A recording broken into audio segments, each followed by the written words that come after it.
Uber history.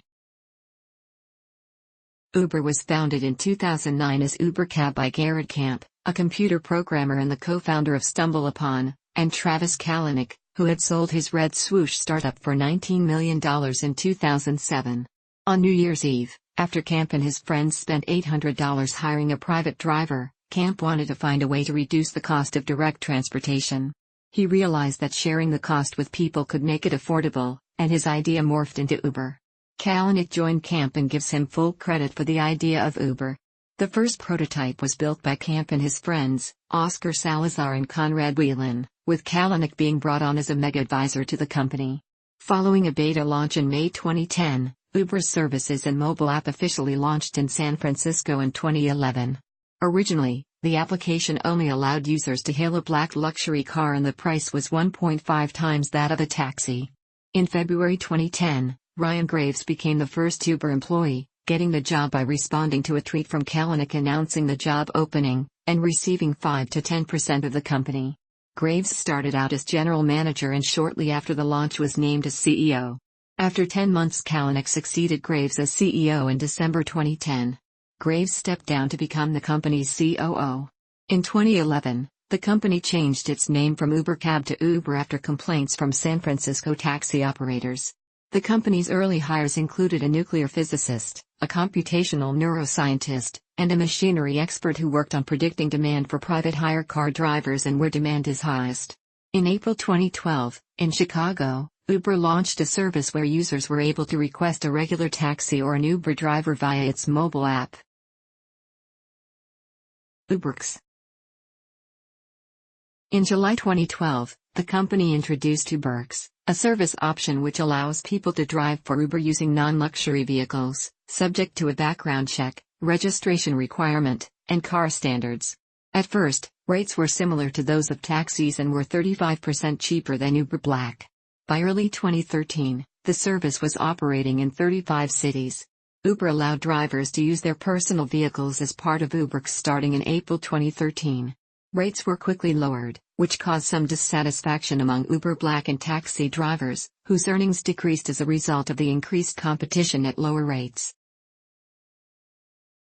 Uber Pool. In August 2014, after a beta testing phase in the San Francisco Bay Area, Uber launched Uber Pool, a carpooling service. In November 2014, the service launched in Paris. In December 2014, Uber Pool launched in New York City. In October 2015, Uber Pool launched in Washington, D.C. In December 2015, Uber Pool launched in London. In June 2016, Uber Pool launched in Singapore. In September 2016, Uber Pool launched in Delaware. In April 2018, Uber Pool launched in Sydney. In June 2018, Uber Pool launched in Melbourne. Self-driving car research.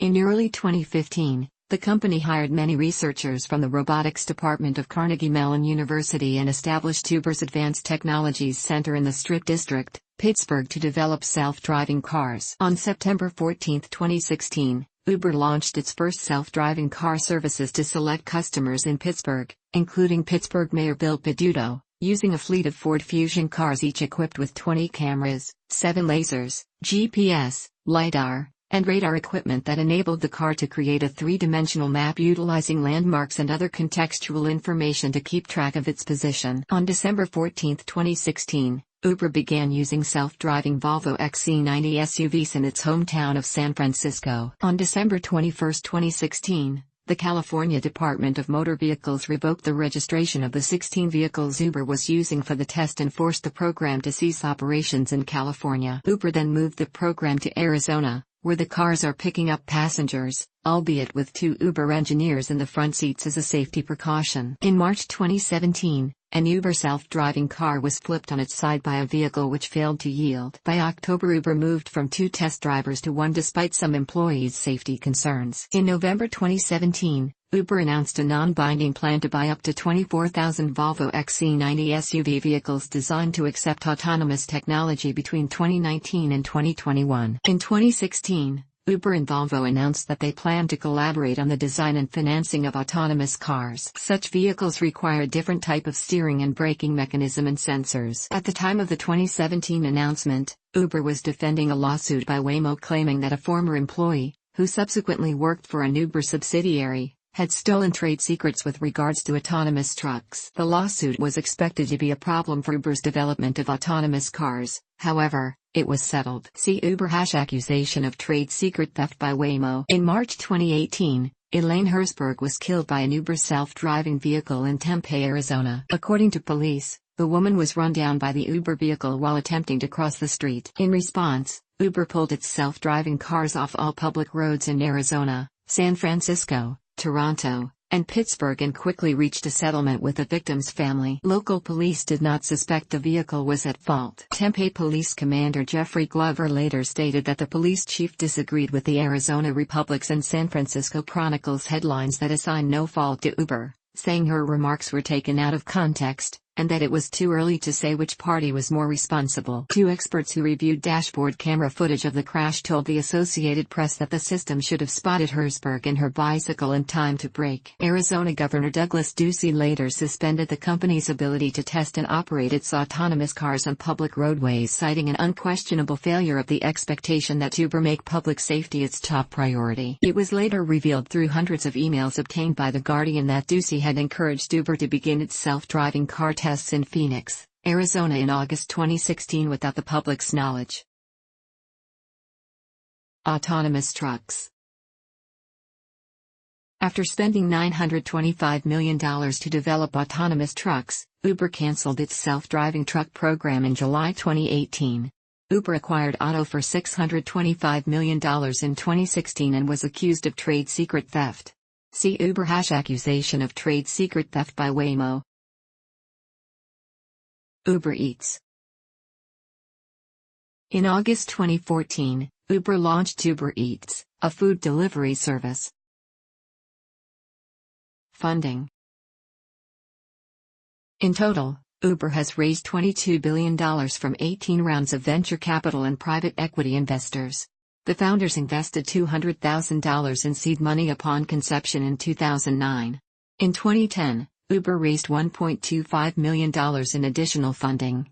By the end of 2011, Uber had raised $44.5 million in funding. In 2013, Google Ventures invested $258 million in the company based on a $3.4 billion pre-money valuation.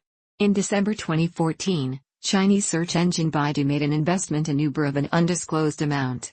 The deal also involved connecting Uber with Baidu's mapping apps. In January 2015, Uber raised $1.6 billion in convertible debt. In May 2015, Uber revealed plans to raise between $1.5 billion and $2 billion in new funding, raising the value of the company to $50 billion or higher. In September 2015, Uber raised another $1.2 billion, led by another investment by Baidu. In 2016, Toyota made an undisclosed investment in Uber and looked into leasing options, which could potentially aid Uber drivers financially, a move in response to the other partnerships between Toyota's and Uber's counterparts. In June 2016, with plans to expand in the Middle East, Uber received $3.5 billion from the Public Investment Fund of Saudi Arabia.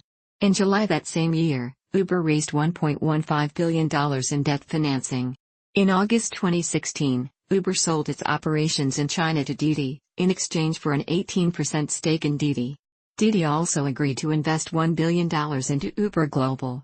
In January 2018, the company raised $1.25 billion in cash from an investor group including SoftBank, Dragoneer Investment Group, Sequoia Capital. The financing valued the company at $48 billion. In February 2018, Uber combined its operations in Russia, Armenia, Azerbaijan, Belarus, Georgia and Kazakhstan with those of Yandex. Taxian invested $225 million in the venture. In March 2018, Uber announced the merger of its services in Southeast Asia with those of Grab in exchange for a 27.5% ownership stake in Grab. The transaction is being reviewed by regulators. On August 27, 2018, Toyota announced a partnership with Uber to bring an on-demand autonomous ride-hailing service to market, a deal which included a $500 million investment from Toyota in Uber. Possible initial public offering. On May 30, 2018, CEO Dara Khosrowshahi said Uber is on track to have an initial public offering, IPO, in 2019, but he also said, "Lots of things can happen in the world, but we have a reasonable buffer as well, so I think we're in a pretty good spot." On August 21, 2018, Uber announced the hire of a new CFO, Nelson Chai, a step necessary before filing for an IPO. In October 2018, Uber received proposals from Wall Street banks valuing the ride-hailing company at as much as $120 billion in an IPO in early 2019. On December 8, 2018, Uber filed for an IPO. The company could be valued as high as $120 billion. Profitability. In 2014, Uber reported a loss of $671 million on $495.3 million of revenue. In 2015, Uber's revenue grew to an estimated $1.5 billion. In 2016, Uber reported a $2.8 billion loss. In 2017, losses grew 60% to $4.5 billion. In the first quarter of 2018, Uber's loss, excluding the profit from the sale of its operations in Southeast Asia to Grab, was $577 million. In the second quarter of 2018, Uber's net loss was $891 million. In the third quarter of 2018, net losses increased by 39%. Management. Communications and policy executives. Bradley Tusk, a former campaign manager for Michael Bloomberg, played a significant role in advising Uber on New York City regulations. Instead of taking a $25,000 per month fee, Tusk received Uber stock as compensation, which is now worth over $100 million. From September 2014 to May 2015, Uber used the services of David Plouffe. In May 2015, Rachel Whetstone became the Senior Vice President of Policy and Communications. In April 2017, Whetstone left and was replaced with Jill Hazelbaker. CPO. In November 2018, Uber hired Monique Gupta as Chief Product Officer.